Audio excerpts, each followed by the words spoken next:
Thanks everybody for joining tonight. And this is our probably you could tell our first webinar. And we're very excited because we have a special guest and we got some interesting things to talk. The whole time will probably maybe be 30 minutes or maybe even a little bit less, but I want to explain what everybody's talking, what we see a lot in practice as a facial plastic surgeon, which is Zoom neck or Zoom face. So as we're doing now with Zoom, people are looking at themselves a lot, and I'm getting a lot of virtual consults and in-person consults about what they look like on the internet.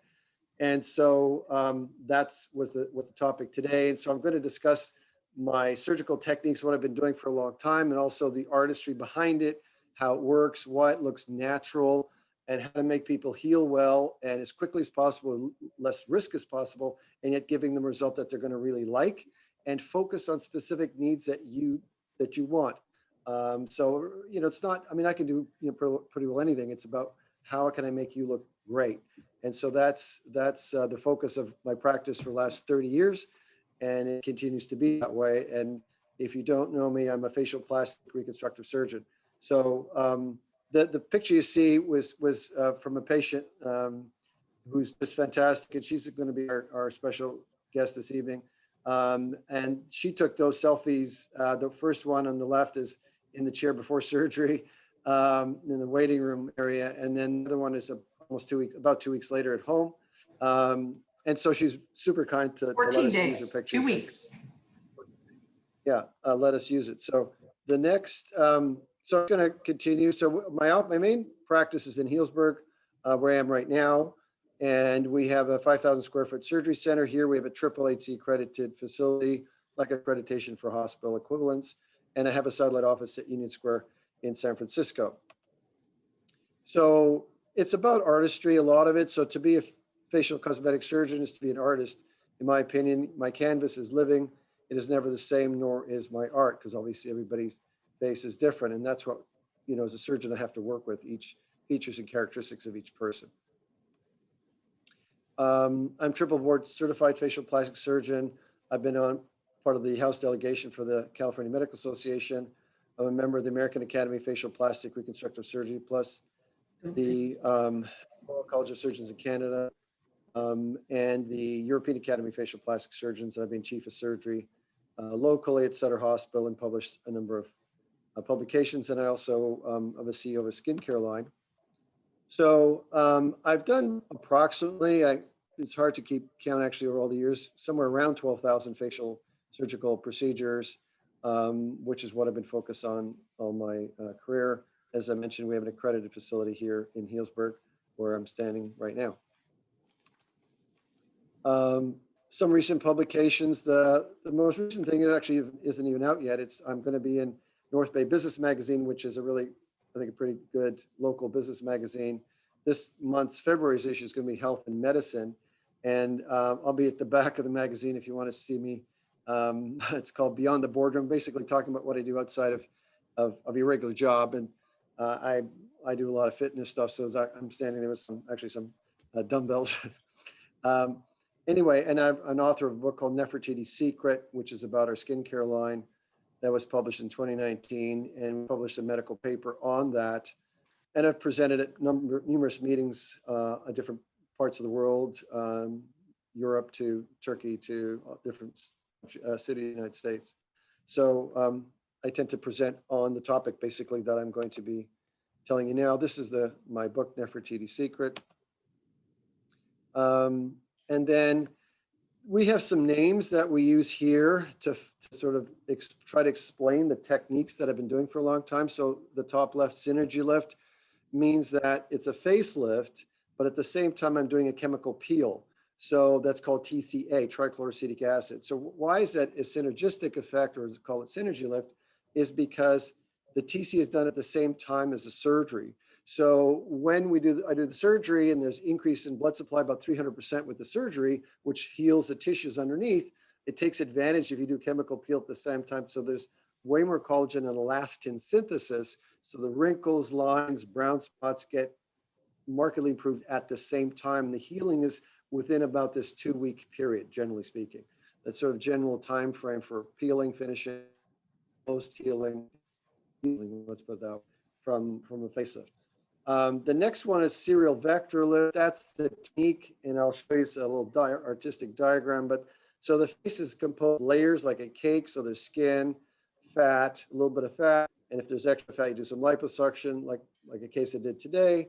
And then there's fascia, which is connective tissue, which is a strong layer, which is the key layer, then muscle and bone. So why we sag is because the fascia falls down. And so instead of pulling the skin tight and you look stretched and weird, we don't want that.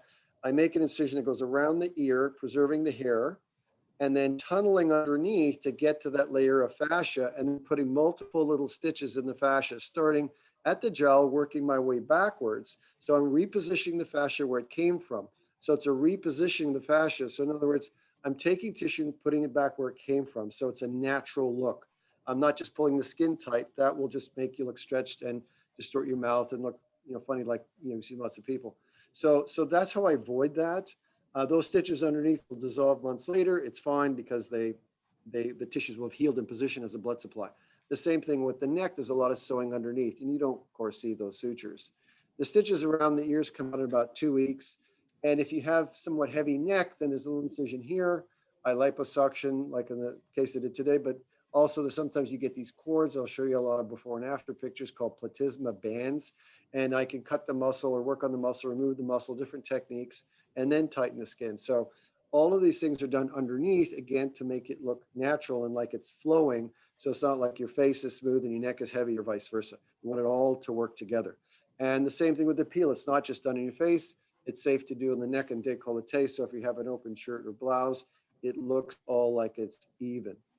And the peel is only done one time every several years. So people ask me all the time about Fraxel laser in comparison. I don't do Fraxel lasers. I don't do lasers actually. So Fraxel tends, you have to do several of those. It's a series. And each one kind of maybe some painful, a little bit of, some pain there. And you have to heal each time. This is one treatment, and it's safe to do at the same time as surgery. So from my estimation, in my experience, I love chemical peels. They're safe and effective. The mini lift is focusing on what people, if somebody just has a little bit of jowl looseness and cheek looseness, I could tighten the cheek and jowl with a smaller incision. And a lot of times that could be done with local anesthetic, depending on the person. Some people, of course, don't want to do local. We can give them a little IV sedation, or if they want, but that focuses specifically on cheek jowl. The next one is the mini cheek lift, which is focusing on the cheek, and I'm going to talk more detail in a minute about these. And then the neck lift, mini neck, is just if somebody has neck laxity. And the lip lift is a separate procedure where it shortens the distance between the nose and the lip, and that's called the lip lift. The incisions underneath here, and then I could shorten that and make the lip look more useful without putting a filler in. And those stitches come out in a week. And I will be answering questions. I see a person wanted to ask a question. So thank you for that. And I'll get to those at the end. I'll probably answer most of the questions, but I do appreciate that any questions. And then this is the serial vector lift. So you can see an artist drawing. So those little blue arrows are where how we want to lift the tissue. The little squiggly little blue things as well are the supposed to show the multiple sutures underneath the fascia that I was explaining. So it's not just putting 1 or 2 stitches in the fascia here and then thinking it's going to lift the gel. It's not. It's too far away. And that's what happens. And the surgeon can pull the skin too tight to compensate, and then you look stretched. So we want to start at the bottom, work our way backwards, so we're lifting the tissue in a natural position. So I hope that explains that well enough. And there's different zones of the face. So as a facial surgeon, I'm looking at each area or subunits or different zones of the face. So I'm going to break those down and explain a bit to you. So obviously there's neck, eyelids, upper and lower, lips, brow, forehead, jowls, cheek, nose, temple. So look at each area. Again, it's very, custom, bespoke kind of thing. So a facelift, basically, in my estimation, is the cheek area, the jowl, and so when we're talking about facelifts, it's basically improving from here down to collarbone, including all of that. In about 2007, there was a lot of discussion about, can we do smaller procedure rather than doing that facelift, and that's when we really started doing a lot of these mini lifts again, focusing on this area here, the cheek and jowl. So it's been very popular in my practice. We've done hundreds of those cases because if the neck is pretty good, then we can avoid that.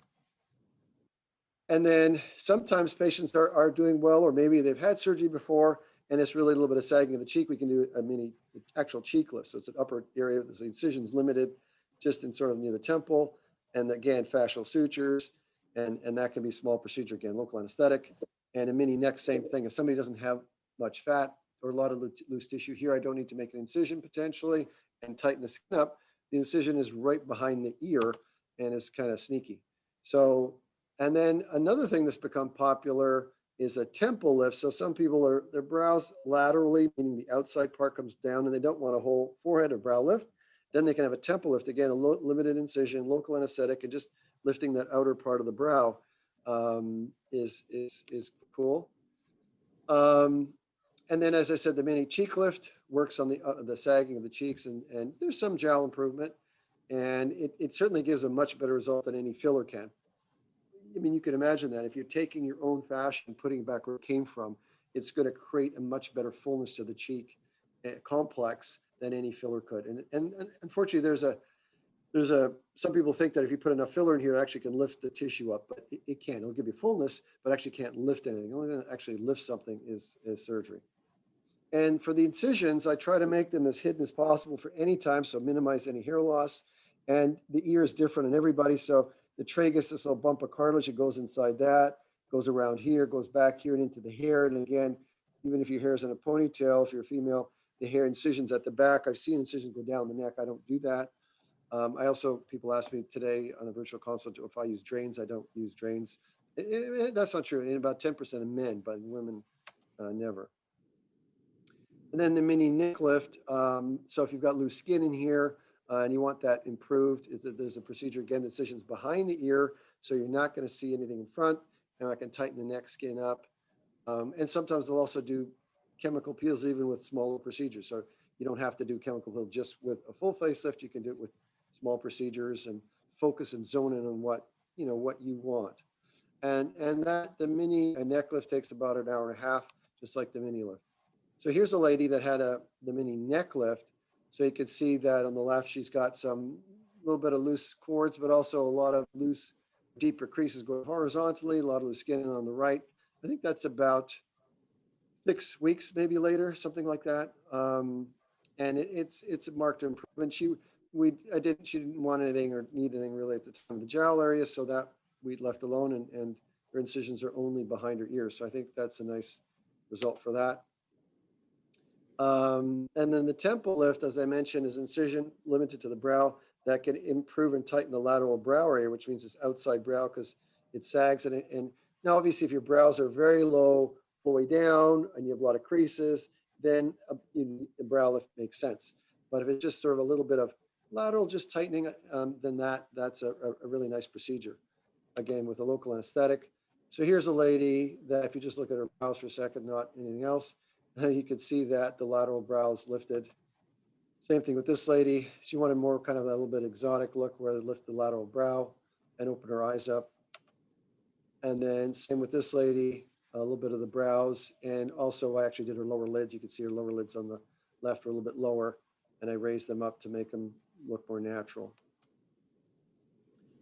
And then synergy lift, again, the synergy lift concept is the peel at the same time as the facial surgery. So the blood supply increases with surgery, the peel's on the outside, so the increased blood supply to heal from surgery allows the skin to make more collagen. And we have a device called a cutometer that measures skin elasticity. When we do this synergistic treatment, the device measured 50 to 70% increase in elasticity or tightening of the skin. So very significant improvements.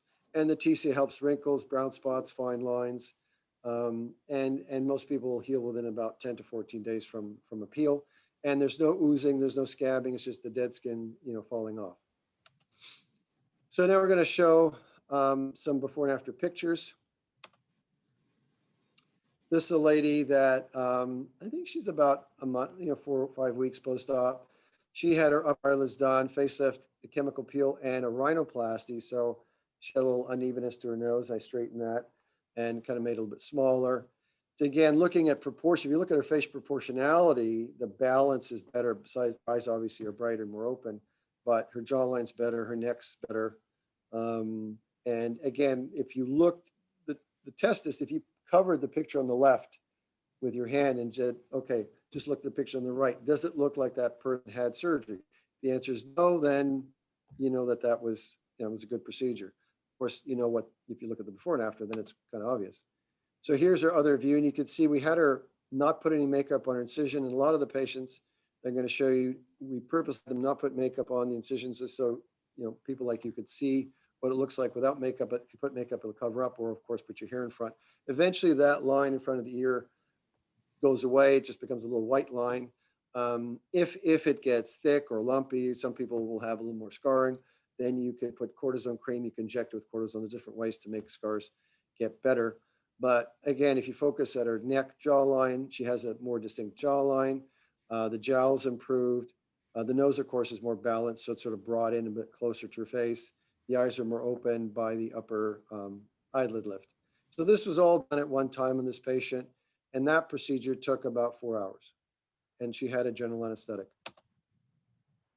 And this is a lady in her late 60s who is a year out from her surgery, had a facelift. And you can see if you look at her neck, which a lot of the talk today is about necks, you can see she had a lot of laxity there. And a year later, she still looks great.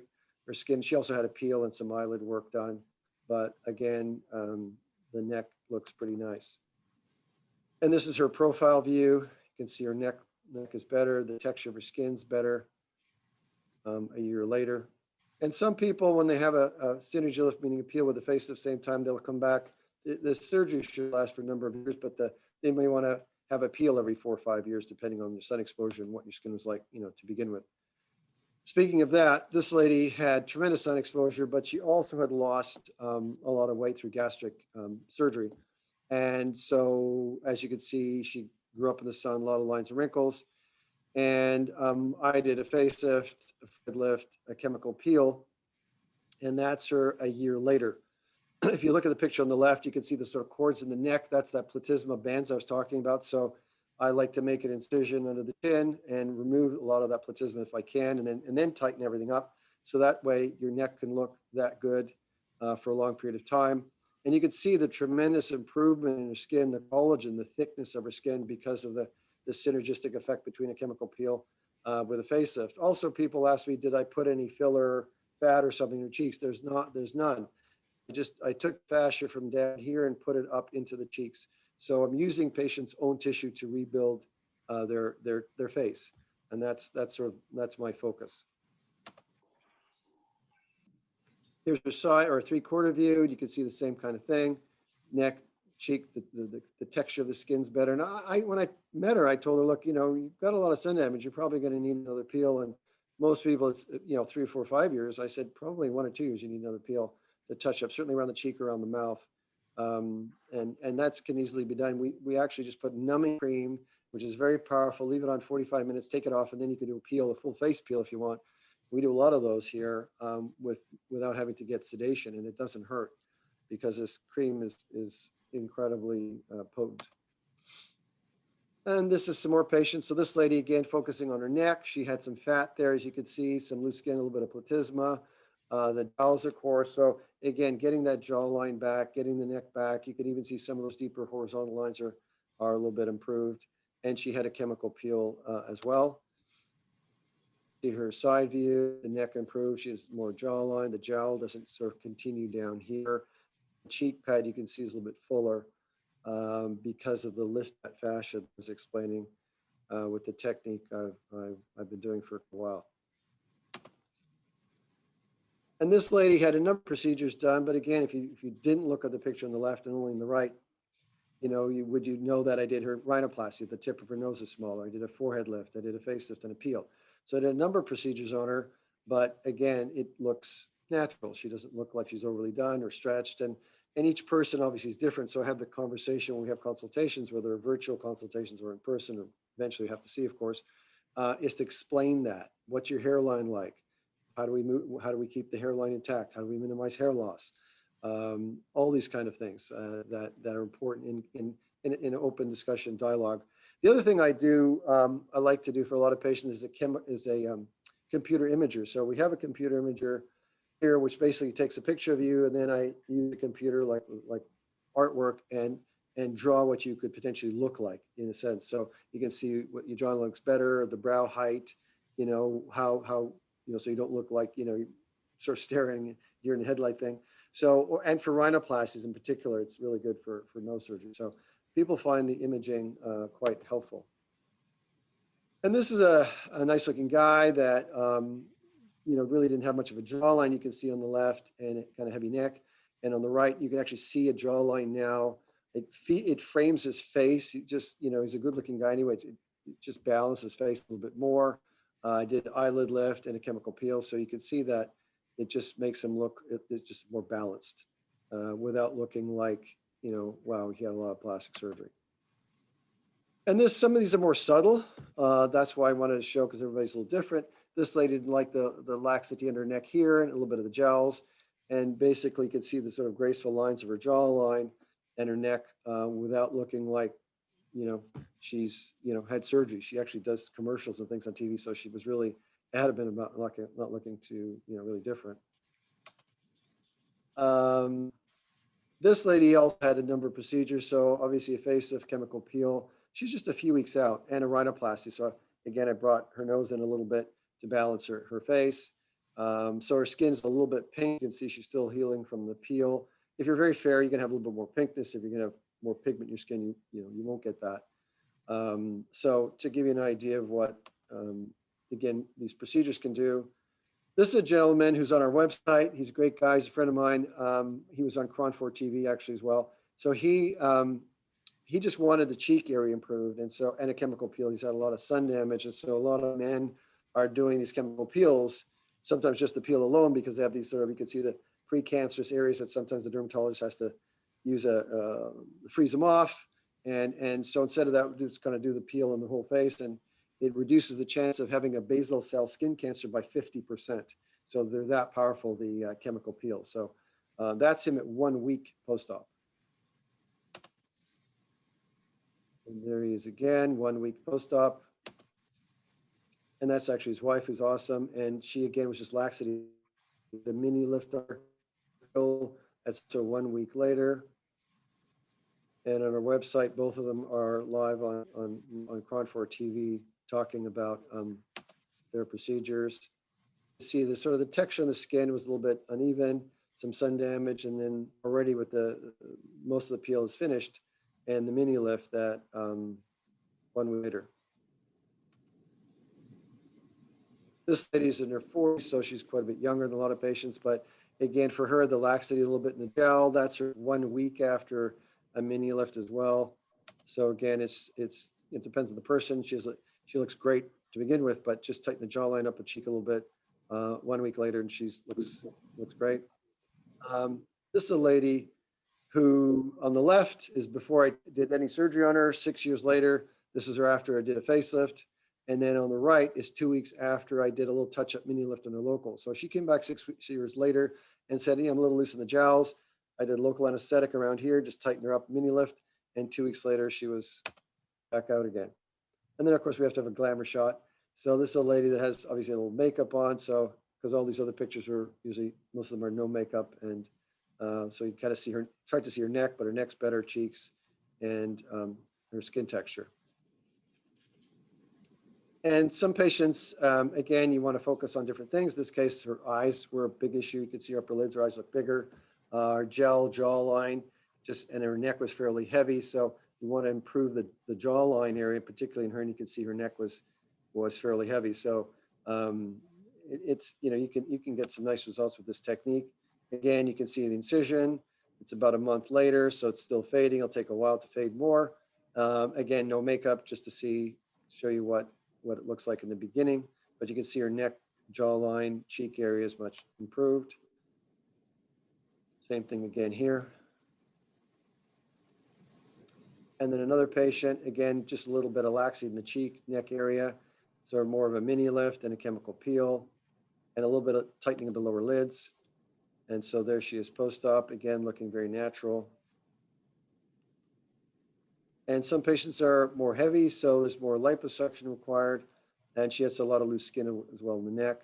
And she has a little bit of bruising that's residual. I think she's about 10 days to 2 weeks later, did an upper eyelid. So this is a fairly early on kind of case that had some bruising. And this is a lady that again, wanted to tighten the jowl cheek area and a little bit of eyelid work. That she's about 10 days to 2 weeks. I think we just took out her sutures. So, and then this lady had a lot of lines and jowling, and so, but again, she wanted to be reasonable. She knew that she was, you know, for age, she wanted to look appropriate. So we wanted to have it match for her age. Dr. Jacobs, we have a question about at what age is surgery not recommended? At what age is surgery not recommended? Well, it's not just the age, really. It's more the case, because there are some people, I mean, if you don't have much laxity, then doing a procedure is not going to make any difference. So there are people I turn away all the time that I look at them and there's like hardly anything to lift. And like, like that younger person I saw, I said, well, you hardly have anything here. You sure you don't want to just wait and do the surgery later? And in her case, she says, no, I just want to tighten it up a little bit. Now, people that do that are younger, say in their 40s, are very happy, because I have a few patients like that, and they just always look good, because every 5 to 10 years, they just do a little tiny procedure. And some of them are saying to me, I don't want to wait till I get, you know, really loose. So it really depends on what tissue laxity you have. And I'll be very frank with you in terms of what kind of results you can have. So it's all about appropriateness of the procedure per patient. This lady here, thanks for the question. This lady, her neck, as you can see, was pretty loose. So that was her main focus. And you can see that that's a lot better. You can see more jawline. Same with this lady here. It was neck, jawline area. Also her cheek pad is a little fuller, as you can see from lifting the fascia, and a chemical peel as well. So again, if you covered the picture on the left and you imagine you didn't see the incision, it wouldn't look like somebody's like, whoa, they just had surgery. This gentleman, on the other hand, he was actually had a medical problem, and anyway, his face started to collapse, as you could see, and his skin was pretty bad. So I did a lot of different things on him, but chemical peel and the surgery face was obviously a big thing, eyelid lift and so on, but on the nose. But you could see that even cases like this is a pretty sort of extreme case in terms of laxity. You can get some improvements. And I have a lot of patients at different ages. Some are younger, some are older. And again, you want it age appropriate, improve the skin. This is a gentleman that had just didn't like his hanging neck. And so I improved his neck tissue, another neck area as well, focusing on that neck jawline region. This lady had a pretty heavy neck, as you could see. And I think she's in late 60s, early 70s. And so, but healthy, fit. And we always screen everybody to make sure that they're healthy and fit. And she looks natural. She doesn't look like she had surgery. Of course, we come to the pièce de résistance. This is Lisa. And Lisa's here. So Lisa, do you want to tell us a little bit about your experience, please? Let's see. Well, I went in and as you can see, I was disgusted with my before picture, my neck. And so he took some pictures and did the draw up on the computer. And I said, yeah, this is what I want to do. And then we talked more about the lower facelift. And I decided to go with that as well, since we were already dealing with my neck. And so I scheduled an appointment. Surgery, went in, and I don't know, how long was the surgery? 2 hours, 3 hours? I don't know. Yeah, about 2 hours. So went home and just had to do icing every 30 minutes on, 30 minutes off. And so you need to pick somebody that'll be your nurse that'll really help you out. So my sister was a rock star. She was right on, you know, she set the timer, and you know, we got it done. So that was like the hardest part, I would say. It wasn't even that hard. So got through that, went to the post-op procedure the next day, and took off the bandages and sent me home with just do some more icing, but it wasn't as intense. And I did not have any pain. I took two of the medication that night that I got home. And maybe that's why I didn't feel any pain. But from then on, I took Tylenol. So it was just maybe a little discomfort. My face felt a little tight. But that's about it. And so this picture is 14 days. And I was shocked when I took it. I was like, wow, look in the mirror, it just seems, completely different. So I'm glad I did it. And I'm exactly 6 weeks today from surgery. And I feel good. And so I have my hair up, and, you can see some of the stitches here, a little bit, over here. And you just, wash twice a day and put some polysporin on, and away you go. And it's really nice that you can, go out and wear a mask. And I did have some bruising. I think you can see by my chin there, each side on the side of my mouth, you can see a little bit of yellowish there, but I'm just really happy with my results. Okay. And so there was a question, and you, of course, don't have to answer me, I guess, what it is. Do you mind telling people how old you are or not? What's that? Do you mind telling people how old you are or not? Do you? I'm 59. And 10 years ago, I had breast cancer. So I told myself, if I make it to the 10 years, I'm going to do something special for me, just for me. And so here it is, 10 years. And this is what I at that point, I didn't know what that special thing was going to be. But here it is. And I'm so happy I did it. So. Okay. Well, thanks, Lisa. Appreciate it a lot. And then, so the next thing, thank you again, is that, obviously we have to end or talk to you about COVID protocols in place, obviously, and make sure that you're healthy. Obviously, you can't have a fever. And if you have to let us know if you've ever had COVID or COVID tested positive, but we have the policies in place. I personally have had the Pfizer vaccine, the second one last week. So I feel pretty good about that. And then we do still have, I do a lot of virtual consultations now. There's people, I think, on the line from Mexico and Canada as well, but also, other mainly Bay Area. But we're going to, show you this Calendly thing, which is Calendly.com, the Jacobs Center, which will give you virtual consultations that the staff will set up. Actually, of course, you have to come in and meet face to face so I can actually feel your tissue and talk to you and do imaging if you want. Thank you very much for spending the evening with me, and look forward to hearing from you.